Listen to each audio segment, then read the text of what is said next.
बिस्मिल्लाहिर्रहमानिर्रहीम। अस्सलाम वालेकुम। आप देख रहे हैं मुझे मेरे YouTube चैनल पर और मैं मुज़म्मिल अवान हूँ। सुप्रीम कोर्ट ऑफ पाकिस्तान ने लाहौर हाई कोर्ट का फैसला मुअत्तल कर दिया। सुप्रीम कोर्ट ऑफ पाकिस्तान ने लाहौर हाई कोर्ट का वो फैसला मुअत्तल कर दिया जिसमें नून लीग के 4 अरकान असेंबली ने दोबारा गिनती की दरख्वास्त दी थी। फैसला सुप्रीम कोर्ट ने जारी कर दिया।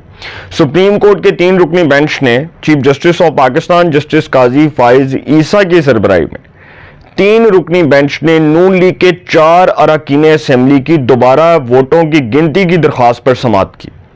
सुप्रीम कोर्ट के 2 जजेस ने अक्सरियती फैसला दिया जबकि एक जज जस्टिस अकील अब्बासी ने इख्तलाफ किया। 4 हल्के थे जी। मुस्लिम लीग नून के 4 अरकान असेंबली, 3 MNAs की सीट के ऊपर इलेक्शन कॉन्टेस्ट करने वाले 3 अरकान और 1 सूबाई असेंबली की सीट के उम्मीदवार थे। NA 154 से अब्दुर्रहमान कांजू लोधरा से ताल्लुक रखने वाले नून लीग के उम्मीदवार अब्दुर्रहमान कांजू, NA 79 गुजरांवाला से जुल्फकार भिंडर, NA 81 से मुस्लिम लीग नून के अजहर कयूम नारा और PP 133 ननकाना से शाह कोट कह लें, PP 133 से मुस्लिम लीग नून के राणा अरशद। 4 उम्मीदवारों की कामयाबी जो है हो गई है। 4 उम्मीदवारों को कामयाब करार दे दिया गया दोबारा काउंटिंग के अंदर और सुप्रीम कोर्ट ऑफ पाकिस्तान ने 2-1 की अक्सरियत से फैसला जारी कर दिया। ये 4 सीटें तो नून लीग को मिल गई। एक पंजाब असेंबली में नून लीग की सीट का इजाफा हो गया और 3 कौमी असेंबली में मजीद नशस्तें मुस्लिम लीग नून को मिल गई हैं, हुक्मरान जमात को मिल गई हैं। अब सिनेरियो थोड़ा डिफरेंट हो गया और मैं आपको आगे जाकर भी बताऊंगा कि आगे क्या होने वाला है। एक मेरे पास बड़ी इंपॉर्टेंट खबर है और वो ये है कि कसूर का हल्का कौमी असेंबली का NA 133 जहां से मुस्लिम लीग नून के राना इसहाक अहमद खान साहब इलेक्शन कॉन्टेस्ट कर रहे थे और उनके मुकाबले में पाकिस्तान तहरीक इंसाफ तो नहीं कहना चाहिए, खैर उनके हमायत याफ्ता आज़ाद उम्मीदवार अजीमुद्दीन लखवी साहब वहां से इलेक्शन कॉन्टेस्ट कर रहे थे। अब वहां पर कुछ वोटों का फर्क है। अगर देखा जाए तो कुछ हजार वोटों का फर्क है। जब काउंटिंग होगी तो वो भी रिवर्स हो सकता है फैसला। इसी तरह बहुत से हल्के हैं जिसमें दोबारा काउंटिंग की दरखास्तें गई हुई हैं, दोबारा गिनती की दरखास्तें गई हैं और अगर सुप्रीम कोर्ट से वो फैसले उलट हो गए सर तो तहरीक इंसाफ की, तहरीक सुन्नी इत्तेहाद कौंसिल की कौमी असेंबली में मजीद नशस्तें कम हो जाएंगी। अब जो NA 133 का हल्का है ना कसूर का, वैसे तो उसको पत्तों की लगता है, तो पत्तों की का हल्का है NA 133। वहां से जी मुस्लिम लीग नून के राना इसहाक अहमद खान साहब ने आम इंतखाबात में मुस्लिम लीग नवाज के टिकट पर इलेक्शन कॉन्टेस्ट किया। उनके मुकाबले में मोइनुद्दीन लखवी के साहिबजादे अजीमुद्दीन लखवी साहब वो तहरीक इंसाफ के हमायत याफ्ता आज़ाद उम्मीदवार के तौर पर इलेक्शन कॉन्टेस्ट कर रहे थे। अब वहां पर चूंकि कुछ दावा किया जा रहा है और इस बात में किसी हद तक हकीकत भी है कि राना इसहाक खान साहब जो हैं वो वहां से इलेक्शन नहीं हार सकते क्योंकि उनकी वहां पर पॉपुलैरिटी बड़ी है, उन्होंने काम बड़े करवाए हुए हैं। तो अब वहां पर कुछ शुकूक शुबात जन्म ले रहे थे कि राना इसहाक को या तो हरवाया गया या फिर वहां पर धांधली करवाई गई है। अब जब वो हल्का खुलेगा तो हो सकता है कि उसका फैसला रिवर्स हो जाए। अजीमुद्दीन लखवी साहब जो हैं हो सकता है उनकी सीट निकल जाए, उनके हाथ से निकल जाए।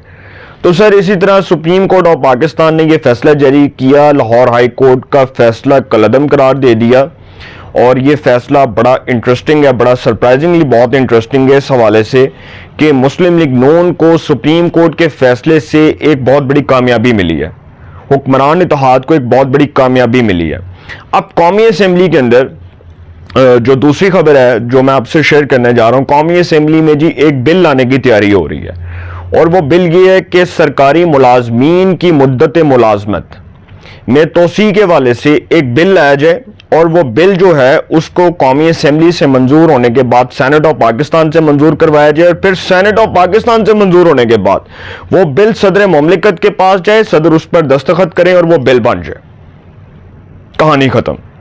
तो सर होने ये जा रहा है कि मेरी पाकिस्तान की एक सीनियर साफी से बात हो रही थी तो वो मुझे बता रहे थे कि कौमी असेंबली में बिल लाने की तैयारियां हो रही हैं और वो बिल आई थिंक वजीर जो है वो पार्लिमानी अमूर के वो पेश करेंगे या आजम नज़ीर तारड़ साहब पेश करेंगे जो वजीर कानून है। تو جب وہ بل پیش کیا جائے گا تو اس پر بات ہوگی اور پھر سب جو ہیں وہ اسپیکر صاحب کہیں گے کہ جی those who are in the favor of this bill says yes, those who are against this bill says no.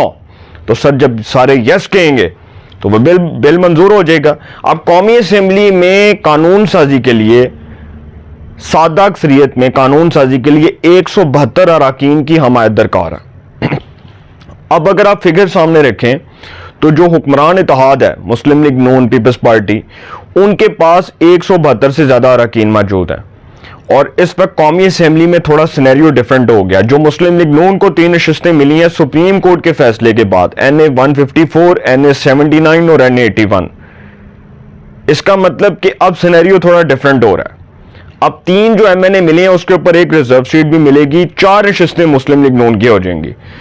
3 جو MNA ہوتے ہیں اس کے اوپر ایک ریزرو MNA بنتا ہے, تو ایک جو ریزرو سیٹ ہے اس میں اضافہ ہو جائے گا, مطلب 4 نشستیں نون لیگ کو مل گئیں.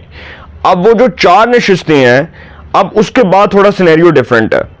ویسے تو دیکھا جائے تو Noon league election commission of Pakistan جب اس کا نوٹیفیکیشن جاری کرے گا تو اٹ مینس کہ 2 تائی اکثریت آ جائے گی. تو 2 تائی اکثریت جب 2/3 میجورٹی آ جائے گی تو نون لیگ پیپلز پارٹی کوئی بھی قانون سازی کر سکتے ہیں. تو قانون سازی جب یہ ہوگی کہ سرکاری ملازمین کی مدت ملازمت میں توسیع کے والے سے جب قانون سازی ہوگی تو سر یہ صرف چیف جسٹس اور آرمی چیف کے اوپر اپلائی نہیں ہوگا بل, یہ آل اوور دی جو ہے وہ کنٹری جتنے بھی سرکاری ملازمین ہیں اس ملک میں سب کے اوپر اپلائی ہوگا. جس نے 60 میں ریٹائر ہونا ہے وہ 63 میں ہوگا, جس نے 65 میں ہونا ہے وہ 68 میں ہوگا. تو آرمی چیف کو چیف جسٹس کو تو ایکسٹینشن کی نوبت نہیں آئے گی, یہ آلریڈی ایک بل بن جائے گا. اس بل کا مطلب یہ ہوگا کہ چیف جسٹس قاضی فائز عیسیٰ جو ہیں ان کی مدت ملازمت جو ہے وہ 3 سال بڑھ گئی ہے, ایکسٹینشن نہیں اس کو کہیں گے. اسی طرح آرمی چیف جو ہے ان کی مدت ملازمت 3 سال بڑھ گئی ہے, اس کو ایکسٹینشن نہیں کہا جائے گا, آٹومیٹیکلی 3 سال بڑھ جائیں گے. تو سر تحریک انصاف کا کھیل ختم ہو جائے گا.